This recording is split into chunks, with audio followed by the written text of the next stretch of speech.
In November of 2005, a Boeing 777 left Hong Kong and turned the wrong way. The direct route to London runs west across Asia and Europe. This aircraft went east instead, out over the Pacific, across North America, over the Atlantic, and into Heathrow. 11,664 nautical miles, 22 hours and 42 minutes, the long way round the planet without landing. The longest nonstop flight ever flown by an airliner, and the record stood for 20 years. Boeing called the aircraft the Worldliner, and the name was the pitch. It could connect very nearly any two cities on Earth. Airlines bought 61. Not that year. 61 in total from a family that has sold more than 2,400. And the jet that beat it wasn't an Airbus. It was a Boeing. On the same wing, launched the same day from the same catalog. There's a catch, though, and it's in that last sentence. The aircraft that killed the Worldliner is the 777-300ER. Same program.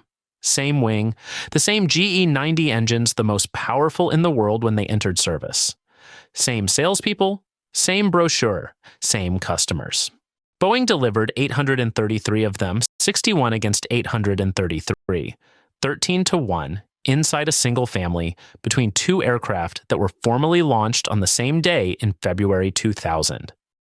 Boeing didn't lose this competition to a rival, it ran both sides of it. So why does one version of essentially the same jet outsell the other 13 times over? The answer is a rule that governs every long-range aircraft ever designed, and it isn't about engineering at all. Range has to be bought, and it's paid for in weight. To fly further, you need more fuel, and fuel is heavy, so you need a stronger structure to carry it.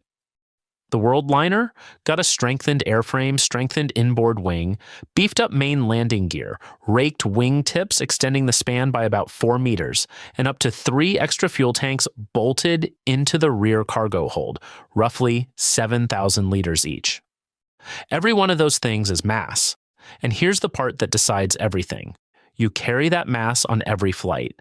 The reinforced structure doesn't come off for the short sectors. An airline flying that aircraft from Dubai to London, 7 hours, is hauling the empty weight of a machine built for 18, burning fuel to lift metal it isn't using. The Dash 300ER spent that same weight allowance somewhere else. It stretched the fuselage instead. More seats, more cargo, more revenue on every departure, on routes short enough that thousands of airlines fly them every day. Put the two side by side and the trade is stark. The Worldliner carried about 301 passengers in a typical layout. The Dash 300ER carried around 368 in 3 classes and up to 396.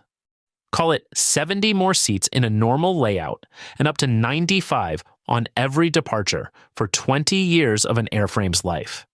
And what did those seats cost in reach?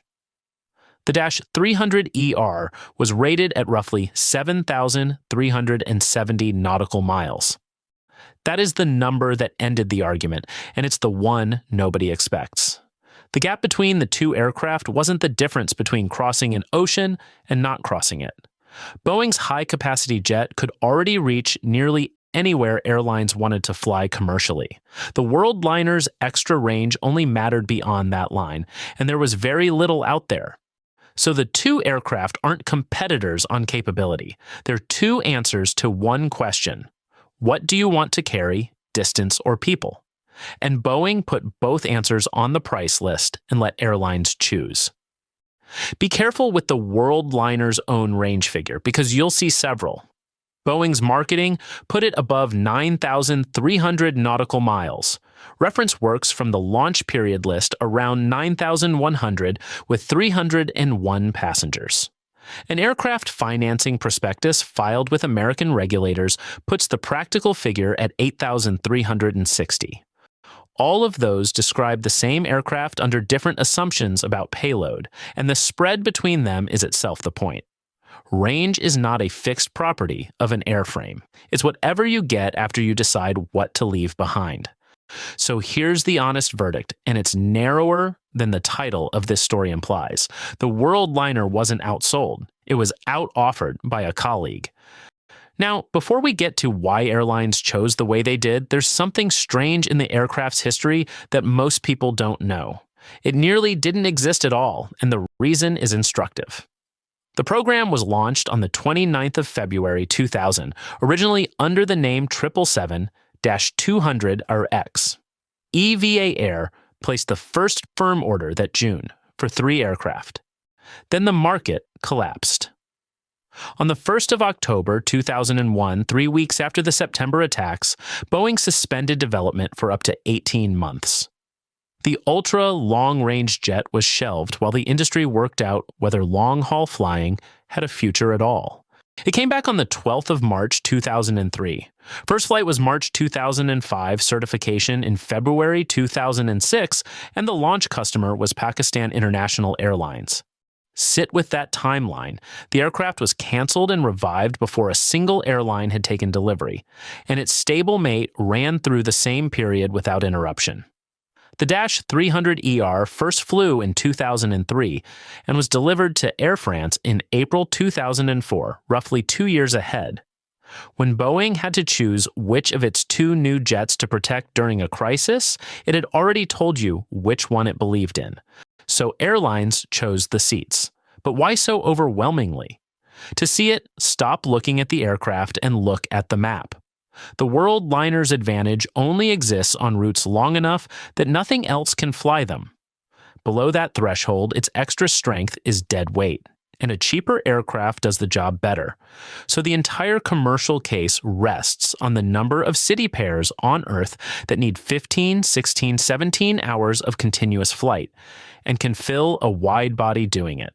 That number is small, not zero, but small enough to be a rounding error against the global market.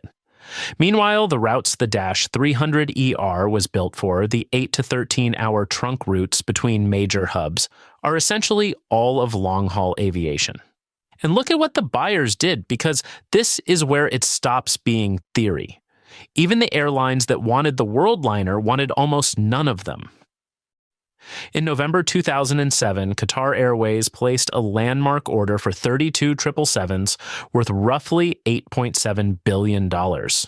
Read the breakdown.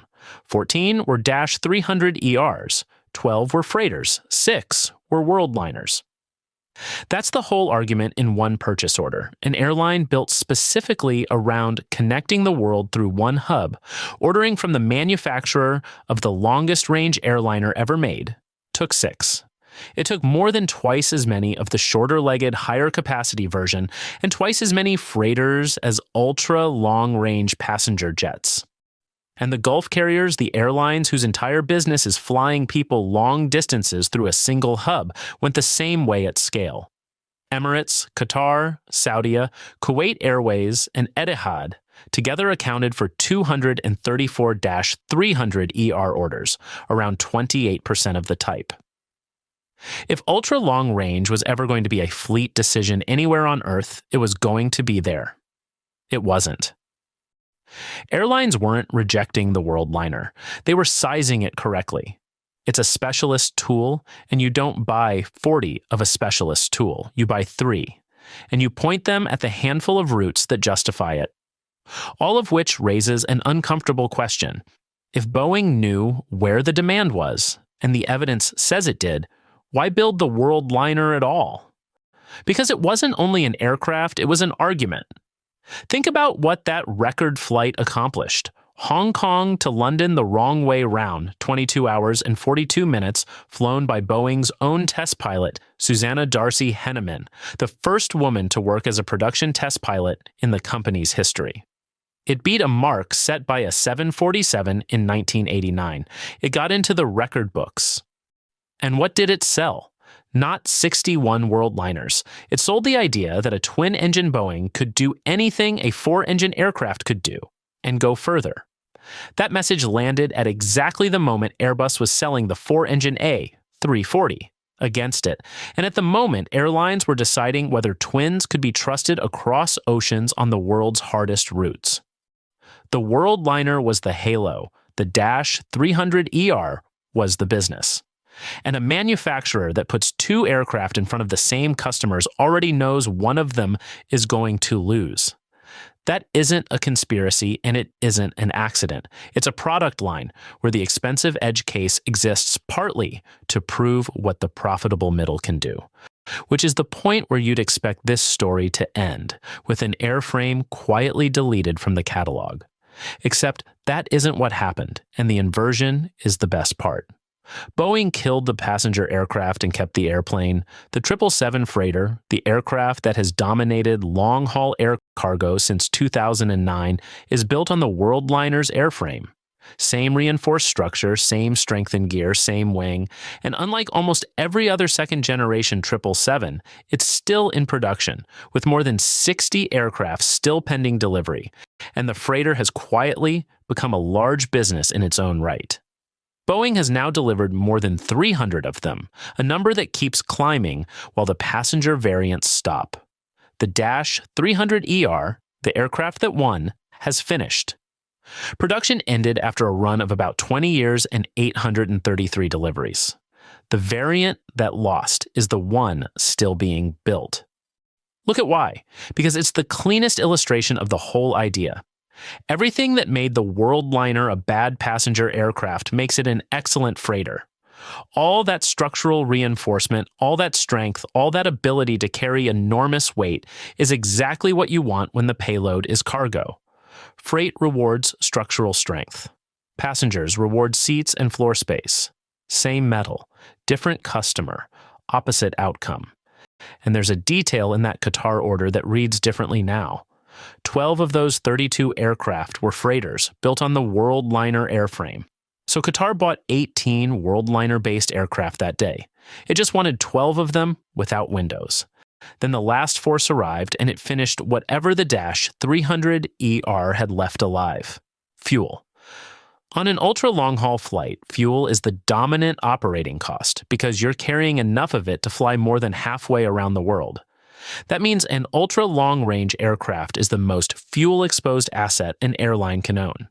When the price is low, the arithmetic works. When it climbs, the route that burns the most fuel per passenger is the first one that stops making sense, and there's no margin left to absorb it.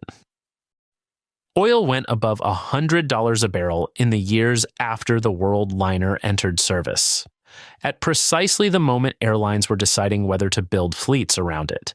Then the aircraft got better underneath it. The 787 and the A350 arrived flying similar missions with composite structures, lighter airframes, and far better fuel burn, offering most of the reach without the weight penalty. The Worldliner didn't lose to any single one of those. It lost to all of them arriving in sequence, each one shrinking the sliver of the market where it was the only answer. Its titles went one at a time, and they were two different titles. The distance record from that Hong Kong flight held for 20 years, but the crown for longest range airliner in service went earlier in 2018 to the A350-900 Ultra Long Range.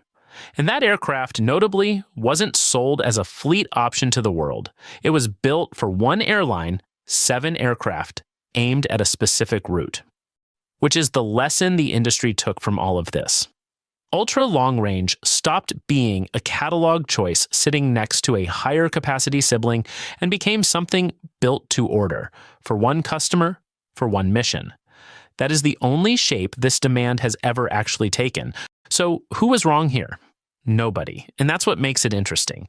Boeing's engineers built precisely what they set out to build, and it worked. The record was real. The capability was real. 61 airframes went into service and did the job they were designed for.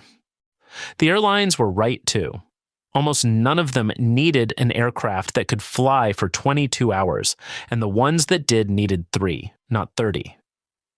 Boeing didn't build the wrong airplane. It built the right one twice, and only one of them could win. Which leaves one more thread. The aircraft that finally flew further is in testing right now, and it's a modified Airbus with an extra tank. 12 of them, one airline, one route. Boeing invented this category, held the record for 20 years, and when that airline went shopping, Boeing lost. That's the next one.